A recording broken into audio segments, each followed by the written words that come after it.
Salut les Vatosokos, j'espère que tout le monde se porte bien. On se retrouve enfin pour une nouvelle vidéo du Paris Saint-Germain. Oui, je sais, j'étais très absent sur ma chaîne YouTube. Je suis désolé. Faut dire aussi que le mercato et les affaires du PSG, il y en a pas. Hein. Le mercato est très calme pour l'instant. Peut-être à cause de l'Euro, peut-être à cause des Jeux Olympiques, je sais pas. Mais en tout cas, ça bouge pas trop. Donc on attend que ça bouge pour parler, parce que je vais pas parler pour rien dire. Hein. Donc, mais là, j'ai fait une vidéo parce qu'il y a quand même des trucs à dire avant quand même que le mercato commence vraiment à bouger. Alors déjà, comme vous voyez, nouveau petit maillot. Voilà, j'ai reçu il y a quelques jours le maillot à l'extérieur du Paris Saint-Germain. Il est vraiment superbe. Voilà, j'ai pas acheté le maillot à domicile cette année parce que je trouve qu'il ressemblait trop aux autres des autres années. Il y avait juste un petit détail comparé aux autres, que c'était la trace blanche. On aurait dit que c'est fait avec de la peinture. Enfin voilà, c'est le seul détail qu'il y a qui change le maillot, alors que je vais pas acheter un maillot pratiquement identique juste parce qu'il y a ça, il y a ce détail-là. Donc j'ai pas acheté à domicile. Par contre, j'ai acheté à l'extérieur parce que je trouve que celui-là il est superbe. Et puis l'ancien maillot, parce que ça c'est quand même une copie de l'ancien maillot des années 90 là, et celui-là j'avais pas à l'époque. Donc voilà, je me suis rattrapé en achetant celui-là cette année. Hein. Et puis je trouve très beau, quoi. Voilà, tout simplement je trouve très beau. Donc c'est pour ça que je l'ai acheté. Donc puis en plus les maillots du PSG, je vais passer aussi un petit coup de gueule sur les prix des maillots. C'est de plus en plus cher et ça c'est pas normal. Les maillots normal supporters c'est 100 €, hein, sans compter les frais d'envoi. Et les maillots pro, c'est 160, je crois, ou 170 €. Ça devient vraiment ultra cher pour nos portefeuilles, parce que c'est. Alors il y a des gens qui ont de l'argent, ils peuvent les acheter, mais t'en as d'autres qui sont supporters, qui gagnent le SMIC et qui sont pas forcément, qui ont pas forcément l'argent pour acheter des maillots comme ça. Donc puis après ils vont acheter des copies de merde à 20 € ou que tu laves 2-3 fois, ou ils rétrécissent, ou ils perdent des couleurs, et ça c'est. Voilà. Donc, il faudrait vraiment que le Nasser réduise un petit peu le prix des maillots, parce que ça commence à devenir vraiment très cher. Maintenant, passons aux choses sérieuses et passons justement au motif de cette vidéo, qui est justement le mercato, départ, arrivée. Alors départ, je vais commencer par les départs. Il y a des joueurs qui devraient partir cet été, comme sûrement Ugarte. Ugarte devrait partir parce que Luis Enrique n'en veut pas. Ça rentre pas dans les plans de Luis Enrique. Alors Ugarte, j'ai trouvé que c'est un joueur qui est bon. Mais j'ai trouvé, voilà, c'est du gâchis parce qu'il a pas joué souvent. Il a joué pas mal en début de saison. Il a plutôt été bon, hein. Et après, il a moins joué parce que Luis Enrique ne voulait pas trop le faire jouer. Il aimait pas trop son profil. Donc, il y en a qui disent ouais, après il a moins bien joué, je sais pas quoi. En fait, il a moins bien joué parce que par rapport aussi parce qu'il a joué moins souvent aussi. Et quand un joueur perd le rythme, après pour le retrouver c'est compliqué. Voilà. Donc j'ai trouvé que c'est pas sa faute, c'est plutôt la faute de Luis Enrique qui l'a pas fait jouer. Et après voilà, manque de forme, manque de rythme. Mais ça, c'est dès que tu joues moins, bah tu perds ça. Voilà. Donc il devrait aller du côté de l'Angleterre, je pense du côté, je sais plus si c'est Manchester, je crois que c'est Manchester United. Le PSG en demande 50 patates, je crois. C'est un joueur qui a été acheté 60 ou 65 patates, je crois, ou 70 patates. Voilà, donc si on le vend 50, bon, on s'en tire bien. Voilà, donc si c'est Manchester United qui le veut, ils ont de l'argent, donc ils peuvent le prendre à 50 patates. Voilà, donc ça sera une bonne affaire si on arrive à le vendre à ce prix-là. Et surtout, faut pas faire de cadeaux, faut pas brader les joueurs, parce que eux, les autres clubs, eux, ils bradent pas quand c'est nous. Donc on n'a pas à brader les joueurs. S'ils le veulent à 50, on le laisse. Sinon, on le vendra à quelqu'un d'autre. Qui va partir aussi? Peut-être Danilo Pereira. Voilà, Danilo Pereira va peut-être m'en partir. C'est dommage parce que Danilo Pereira a fait son taf, et plutôt un guerrier sur le terrain. On l'a déplacé dans plusieurs postes. N'oublions pas que Danilo Pereira c'est un central, et après il a fini plus ses journées en défense centrale, chose qu'il a fait extrêmement bien. Alors bien sûr, des fois il a eu quelques lacunes. Il a laissé passer des buts. Il y a des buts qui ont été mis à cause de lui. Mais est-ce qu'on peut vraiment lui en vouloir? Non, parce que à la base c'est pas sa place. Il est pas défenseur central. Et comme je dis, c'est un central, hein, donc c'est un milieu, hein, on va dire ça comme ça, pour pas qu'on confonde central, défenseur central. C'est un milieu et pas un défenseur central. Donc voilà, donc est-ce que moi je peux pas lui en vouloir, voilà. Et moi, si jamais il vient à partir, bon, je vais le regretter, c'est sûr. Déjà en tant que compatriote et puis en tant qu'aussi un mec qui a jamais fait des problèmes extrasportifs au club. Euh, sur le terrain, il a plutôt été aussi très très satisfaisant et très convaincant. Pas de bourde, pas de voilà, c'était quelqu'un qui se comportait bien, voilà, et qui se comporte toujours bien, un mec exemplaire. Il a été capitaine souvent, même au Paris Saint-Germain, il a déjà été capitaine. Au FC Porto, il était toujours capitaine. Donc c'est quelqu'un qui sait, qui sait ce qu'il doit faire sur le terrain et surtout il n'a pas peur de donner des ordres même aux stars quand il y avait Messi, Neymar et tout ça, quoi. Donc s'il part, bah, je vais le regretter, mais c'est comme ça. S'il doit partir, bah, il partira. Voilà. Un autre joueur qui, moi, j'espère qu'il partira, c'est Presnel Kimpembe. Je l'ai déjà dit plusieurs fois, je le redis. Quand tu reviens, déjà pour moi, ça a été une erreur de renouveler son contrat là dernièrement. Il a été renouvelé pendant sa blessure. Je trouve que le PSG a fait une grossière erreur, comme il a fait une grossière erreur quand ils ont renouvelé aussi le contrat de Kurzawa. Je pense que Presnel Kimpembe va nous faire un Kurzawa. Il va rester jusqu'à la fin de son contrat sans rien foutre, à moins que qu'il ait une mentalité de joueur et qu'il lui-même parte dans un autre club. Pourquoi je veux qu'il parte? Parce que comme j'ai déjà dit plusieurs fois, il a fait le tour avec le Paris Saint-Germain et surtout, ça fait déjà combien de temps qu'il a arrêté? Ça fait pratiquement 2 ans qu'il a arrêté le mec. Pour retrouver un niveau après autant de temps arrêté, c'est très très dur. C'est très très dur. Donc pour moi, il ne reviendra jamais au niveau qu'il avait avant. Et pour moi, il n'a plus sa place au Paris Saint-Germain. Qu'il aille dans un autre club, se relancer dans un autre club, un peu moins bling bling, un peu moins, tu vois, un club un peu moins sous les lumières des projecteurs, comme est le Paris Saint-Germain, tu vois. Donc et puis qu'il fasse des bonnes choses là-bas. Mais pour moi, Kimpembe doit partir. Je l'ai dit, je l'ai redit, je le redis. Kimpembe, pour moi, c'est fini l'aventure au Paris Saint-Germain. Voilà. Donc j'espère qu'il partira aussi. Skriniar doit être aussi normalement sur le départ. Skriniar a énormément déçu. On attendait un Skriniar plutôt percutant, un Skriniar très fort et pourtant il avait beaucoup de lacunes, très lent. Il se faisait bouffer souvent par des petits jeunes. Il ralentissait le jeu. Pour moi, très déçu de ce joueur-là. Un joueur que j'attendais énormément à la base. Et donc il doit normalement aussi être sur le départ. Après il faut aussi remplacer tous ces joueurs. Après il y a deux attaquants dont un en trop parce qu'on entend parler justement de quelqu'un d'un joueur qui va sûrement arriver et ce joueur-là est un attaquant et pour moi si on doit choisir entre euh, Ramos euh, et merde, j'ai oublié son nom. Le joueur français là, qui est aussi qui joue à la même place. Là, j'ai un trou de mémoire là. Bah, je préfère que ce soit l'autre. Ramos a montré quand même des bonnes choses quand il a joué. À Kolo Muani, voilà, j'y arrive. Kolo Muani. Donc si je dois choisir entre ces deux-là, je préfère que ce soit Kolo Muani qui parte et que Ramos reste. Pourquoi il faut en moins un qui reste? Parce qu'il faut une doublure aux joueurs que je vais annoncer après. Voilà, parce que c'est un numéro 9 aussi. Et tu peux pas jouer toute une saison qu'avec un numéro 9. Parce que s'il se blesse ou je sais pas quoi, ou qu'il est suspendu, après tu mets qui? Voilà, même si Luis Enrique n'aime pas jouer trop avec des numéros 9, mais il faut toujours une doublure. Voilà, et puis il faut surtout de la concurrence. Donc, si je dois choisir entre les deux, je préfère que ce soit Kolo Muani qui parte et Ramos qui reste, parce que Ramos, il a montré beaucoup de choses, il a marqué des buts. Kolo Muani a été catastrophique, même encore en équipe de France, il a marqué un but, mais il a été plutôt catastrophique. Enfin, moi, je trouve, personnellement, peut-être qu'il y en a qui vont dire que non, en équipe de France surtout, mais moi, je trouve que même en équipe de France, il n'a pas été extraordinaire. Voilà, donc, à choisir, je préfère Ramos. Même si Ramos n'a pas joué en équipe nationale du Portugal, il a quand même montré plus de choses avec le Paris Saint-Germain en fin de saison que Kolo Muani. Qui va partir encore? Qui va partir encore? Bah, je pense que c'est tout. Je pense avoir oublié personne dans les départs. Je pense. Hein.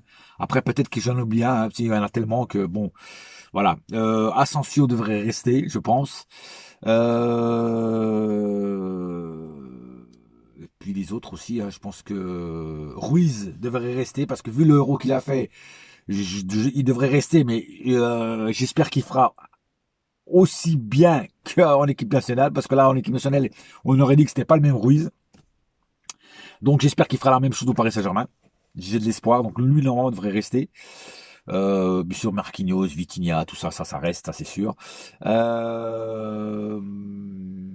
Et puis d'autres, c'est des points d'interrogation. D'autres, c'est des points d'interrogation. C'est pas s'il part, alors Nuno Mendes, lui, il reste, ça c'est sûr.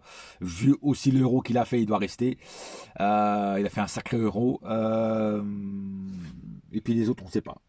Voilà, les autres, on ne sait pas. Il y a des joueurs, il y a des joueurs qui pour moi, s'il y a un gros point d'interrogation, on ne sait pas s'ils partent, s'ils restent. On verra bien. Bon, maintenant dans le sens des arrivées. Alors on parle justement de Osimhen, Victor Osimhen. Alors Osimhen, à la base, moi je suis pas trop pour.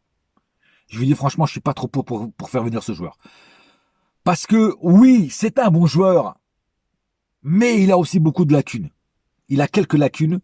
Et je trouve que si on aurait pu avoir mieux, eh ben, il faudrait aller chercher mieux. Après, si on peut pas avoir mieux, et apparemment Luis Enrique aime son profil, donc si Luis Enrique aime son profil, et en plus Campos, tu vois, ils sont sur la même longueur d'onde pour ce joueur, donc voilà. La seule avantage, enfin la seule, une des avantages de ce joueur, c'est qu'il connaît la Ligue 1, et il a joué, je crois, si ma mémoire est bonne, à Lille, je crois. Donc il connaît bien la Ligue 1, et je crois qu'il même il parle français aussi. Donc voilà, c'est un avantage. Voilà, il sait où il met les pieds. Et après, et puis apparemment, il veut pas de. Moi, ce que j'ai lu dans la presse là, alors pareil, après apprendre avec des pincettes, hein, parce que des fois, ce qui est dans la presse, c'est pas tout à fait les vrais trucs. Hein. Et apparemment, il voudrait pas, il voudrait juste son salaire qui gagne à Naples. Il voudrait pas plus. Il voudrait pas que son salaire soit rehaussé. Il veut juste gagner la même chose qu'il gagne à Naples. Personnellement, moi, je suis pas contre. Hein. Si voilà, si une bonne mentalité. Voilà, le mec, il veut pas. Ouais, je viens au PSG, mais je veux plus. Si c'est vraiment vrai, bonne mentalité. Voilà. Donc après, s'il vient, je serais content. Attention, hein, je crache pas dans la soupe non plus. Hein. C'est un bon joueur. Voilà, il peut apporter pas mal de trucs. Il marque beaucoup de buts. Voilà, il crée de la vitesse, il crée du danger. Il percute bien, tu vois. Donc c'est quelqu'un d'intéressant. On peut pas, je peux pas dire que c'est un mec naze. Je dirais ça, je serais le pire des idiots. Voilà. Mais j'aurais préféré un autre profil. Ouais, je vous le dis franchement, j'aurais préféré un autre profil. Mais sinon, voilà, comme je dis, Osimhen, je prends tout de suite. Hein, quand même, je prends tous les jours, quand même. Hein, voilà. En parlant de Victor, moi, il y a un autre attaquant que j'aimerais bien prendre. C'est un attaquant qui est au Sporting de Lisbonne, qui s'appelle Victor. C'est un Suédois. C'est Victor. Alors, je vais pas dire son deuxième nom parce que c'est un nom imprononçable. C'est les noms suédois, norvégiens, finlandais, tout ça. C'est des noms vikings, là, ou je sais pas quoi, là. C'est des noms imprononçables pour nous, pour nous, Européens du Sud. On va dire ça comme ça. Enfin, moi, j'arrive pas en tout cas. C'est des noms trop compliqués et j'ai pas envie d'écorcher le nom. Donc, son prénom, c'est Victor aussi. Donc, je vais l'appeler Victor. Hein, voilà, un Suédois de 25 ans, si ma mémoire est bonne. Qui a fait une excellente saison au Sporting de Lisbonne, qui a marqué aussi pas mal de buts, qui a amené pas mal de trucs. Il est très bon, il est déjà convoité par pas mal de clubs, surtout anglais. Moi, je dis franchement, c'est un joueur qui pour moi est très intéressant et il faut absolument lui sauter dessus parce que c'est quelqu'un qui, pour moi, qui peut apporter énormément, quoi. Voilà, qui peut apporter énormément. Et je sais même pas pourquoi le PSG n'est pas dessus, quoi. Alors peut-être qu'il est dessus et qu'on le sait pas, mais franchement, j'espère que Campos, vu qu'il joue dans le championnat portugais, j'espère qu'il l'a repéré et qu'il va lui faire, qu'il va s'intéresser à lui, quoi. Voilà. Un autre joueur qui, pour moi, et apparemment est aussi sur les tablettes c'est João Neves qui joue au Benfica. Il a 19 ans. Alors il a joué quelques matchs avec la sélection portugaise pendant l'Euro. Alors c'est un joueur intéressant, mais qui est encore loin de son niveau qu'il doit avoir. Alors oui, c'est un espoir, c'est un crack, il paraît, voilà. Alors pour l'instant, moi je te dis franchement, oui, il peut nous apporter, mais il faut encore le formater, quoi. Il a encore beaucoup de choses à apprendre. Mais il est bon. Hein. Je dis pas qu'il est pas bon. Le problème, c'est que c'est son prix. Et comme c'est un joueur encore qui a qui est encore en progression, qui est pas encore qui a pas encore 25 ans, hein, voilà, 25, 26 ans, tu commences déjà tu vois, à être bien, voilà, c'est là que tu commences, tu te dis, ouais, là, le joueur, il est parfait, tu vois. Très peu d'expérience en Ligue des Champions, voire même peut-être même pas du tout, je crois, ou très peu, voilà, en tout cas. Euh, c'est, voilà, comme je dis, un joueur de 19 ans, mais moi, le problème, le plus gros problème, c'est que comme on sait déjà que, que les clubs portugais sont très très gourmands dans les ventes de joueurs. Ils en profitent énormément. Ils savent vendre. C'est ça le problème, c'est que là je ne vais pas les critiquer. Eux au moins ils savent vendre. C'est pas comme nous le Paris Saint-Germain qui ne sait pas vendre. On vend toujours nos joueurs à des prix cassés, tu vois.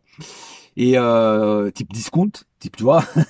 Mais eux ils savent vendre. Les clubs portugais savent vendre, que ce soit Porto, le Sporting ou le Benfica. Et le Benfica c'est très bien vendre. Ils en demandent 120 millions, qui est sa clause. Sa clause de. Alors bien sûr le PSG peut péter la clause de 120 millions. Le problème c'est que moi je trouve que le joueur ne vaut pas 120 millions. Au moment où je vous parle, le joueur pour l'instant ne vaut pas 120 millions. C'est une exagération. Alors apparemment le PSG aurait proposé 90 millions plus un joueur. Alors le joueur qui, je sais pas. Je sais pas quel joueur ils ont mis dans la balance pour que le Benfica accepte. Mais en général, le Benfica n'accepte pas ce genre de deal. Euh, une somme d'argent plus un joueur, à moins que le joueur soit vraiment très très bon, en général, ils acceptent pas ça. Eux, ils préfèrent le cash. Je dis franchement, ils préfèrent le cash. Et donc à voir, ça négocie. Mais s'ils baissent un petit peu le prix, pour moi, João Neves, en ce moment, pour moi, il vaut moi, je donnerais pas plus que 50 millions pour João Neves. À l'heure actuelle, hein, parce qu'il n'a pas encore rien prouvé. Alors oui, le petit garçon, il est bon, il n'y a pas de problème. Voilà, il fait des bons trucs, il est bon, tu vois, il est bon des deux pieds. Il peut nous amener aussi beaucoup de percussions, beaucoup de fond de jeu. Mais il reste quand même, c'est un joueur qui est encore en train d'apprendre, tu vois, qui est en progression, tu vois. Je veux dire, voilà. Donc donner 120 millions pour un joueur comme ça, même parce qu'il est jeune, pour moi, je trouve que c'est abusé. Voilà. Moi, pour l'instant, je donnerais pas plus que 50 millions. Après, je sais que le Benfica ne n'acceptera jamais une somme de 50 millions. Donc ça va être compliqué, ça va être compliqué. Voilà. Après, c'est pas moi qui est dans les négociations. À Campos de se démerder entre Portugais, ils vont se comprendre. Voilà. Mais voilà, s'il vient, je serais quand même content aussi. Mais s'il y a un Portugais que moi je devrais prendre, que moi je voudrais que le PSG prenne, parce qu'il a fait un euro excellent, mais vraiment excellent, c'est Rafael Leao. Pareil, il connaît la Ligue 1, il était à Lille. Rafael Leao, pour moi, c'est le top. C'est le top. C'est le top. Il a fait un euro extraordinaire. Vitesse, percussion, dribble, passe D. Non, le mec, il était complet dans l'euro. Voilà. Pour moi, un des meilleurs joueurs de l'Euro côté portugais. Tu vois ce que je veux dire? Voilà. Non, c'est pas Cristiano Ronaldo. Cristiano Ronaldo, il est passé, comme Mbappé, ils sont passés à côté de leur Euro. Non, Rafael Leao, avec Nuno Mendes, pour moi, ça a été côté portugais, ça a été les deux meilleurs joueurs côté portugais. Voilà, je dis franchement, ils ont emmené quelque chose de puissant à la sélection. Et Rafael Leao, pour moi, ça devrait être une priorité d'aller chercher Rafael Leao pour le faire venir jouer au Paris Saint-Germain. Voilà, c'est un joueur complet, c'est un joueur qui t'amène beaucoup de choses et il peut faire énormément du bien au Paris Saint-Germain. Voilà, donc je sais pas si Luis Enrique aime son profil. Mais en tout cas, moi, je trouve que c'est quelqu'un qui est intéressant de voir jouer, quelqu'un qui est intéressant. C'est pas un mec aussi qui fait la fête, tu vois, c'est quelqu'un de sérieux. Et voilà, pour moi, ça serait un profil idéal. Voilà, si on devait prendre, si je devais choisir entre João Neves et Rafael Leao, moi, je préfère Rafael Leao. Voilà, je te dis franchement. Voilà. Après, si le PSG n'est pas dessus, c'est dommage. Pour moi, ça serait une recrue extraordinaire. Voilà. Ce n'est que mon avis. Voilà, moi je serais recruteur du PSG, j'irais le prendre lui. Après, moi je suis pas recruteur, je suis pas Luis Campos. Je sais pas sur quel dossier il est. On le verra à fur et à mesure des semaines, des mois. Mais pour moi, s'il y a des joueurs qui ressortent là, en ce moment c'est cela. Après, il y a encore d'autres joueurs à aller chercher. De toute façon, si tous ces joueurs que j'ai dit au début de la vidéo partent, je pense qu'il y aura beaucoup de place et de joueurs à aller chercher pour faire les doublures et pour remplacer ceux qui partent aussi, tu vois. Euh, Et en défense, il faut aussi ramener de la concurrence, que ce soit du côté de Nuno Mendes ou du côté de Hakimi. Hakimi, par exemple, c'est un joueur que bah, tu sais pas s'il reste ou s'il part. Il n'a pas vraiment encore annoncé, tu vois, s'il reste ou s'il part. Tu vois, donc même s'il reste Hakimi, tu vois, bah il lui faut une doublure parce qu'Hakimi n'a pas vraiment de doublure et il faut lui trouver une doublure de son niveau, voire meilleur encore. Voilà, pour le pousser dans ses retranchements, pour qu'il pousse aussi son niveau de jeu. Parce que Hakimi a un très bon niveau de jeu, tu vois. Donc là, il se l'a coulé douce dernièrement parce qu'il n'avait pas vraiment de concurrence à son poste. On le voyait bien, d'ailleurs, quand il n'était pas là, c'était un petit peu la mouise.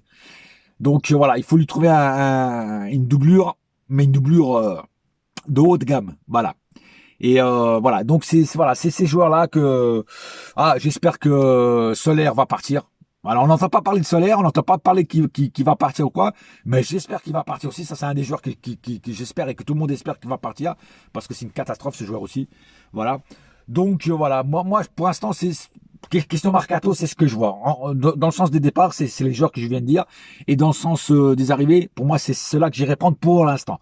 Bien sûr, laisser le temps au temps. Il y en a peut-être d'autres qui vont surgir, des joueurs que je me rappelle pas, ou des joueurs même que je ne connais pas, parce que je ne connais pas tous les joueurs. Hein. Je veux pas jouer les pros mecs, ouais, qui connaissent tous les joueurs. Il y a beaucoup de joueurs que je ne connais pas, des jeunes, des écoles de certains clubs que je ne connais pas. Hein. Je les ai jamais vus jouer.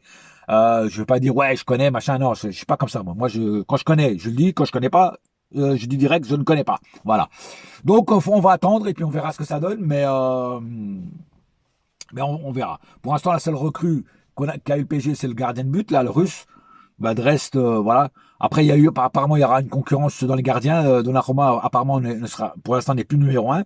Ça sera décidé qui sera numéro un. Donc, Donnarumma est remis en question. Quelque part, c'est bien. Ça lui aussi rabaisse son caquet. Il a plutôt été assez bon dans l'Euro, Donnarumma, meilleur que son équipe, que les autres joueurs de son équipe. Mais voilà, donc on verra bien ce que va décider Luis Enrique et Luis Campos aussi d'ailleurs. Mais voilà, donc on verra ce que se passe. En tout cas, moi, c'est mon opinion. À l'heure où je vous parle, c'est ça, c'est les joueurs qui doivent partir, c'est ce que j'ai dit, et ceux qui doivent arriver. Pour moi, ça serait des bonnes recrues. Alors, j'ai parlé des rumeurs qui doivent arriver, et j'ai parlé aussi des joueurs comme Raphaël Leao, que moi, je prendrais tout de suite. Voilà, c'est parce que c'est quelqu'un qui me plaît personnellement. Et je dis pas ça parce que il est portugais, je dis ça parce que c'est un bon joueur. Voilà, c'est le mec, il sait ce qu'il fait, quoi. Voilà. Et il y a Raphaël Leao, par exemple, pour remplacer Mbappé, pour moi, c'est l'idéal. L'idéal. Voilà. Sur ce, j'ai pas plus à dire. Et puis, un seul cœur, un seul club, c'est pas ma gueule. Yes, my friend. Et la saga continue. Et on se retrouvera peut-être bientôt, je l'espère, dès que ça bougera. J'espère que ça bougera pour qu'on refasse des vidéos. Parce que ça manque de faire des vidéos pour vous. Parce que j'aime pas avoir ma chaîne YouTube stagner comme ça. Mais bon, c'est comme ça. Et quand il y a rien, il y a rien. On va pas parler de la pluie, du beau temps et des mouches qui volent. Allez, ciao. Bouya!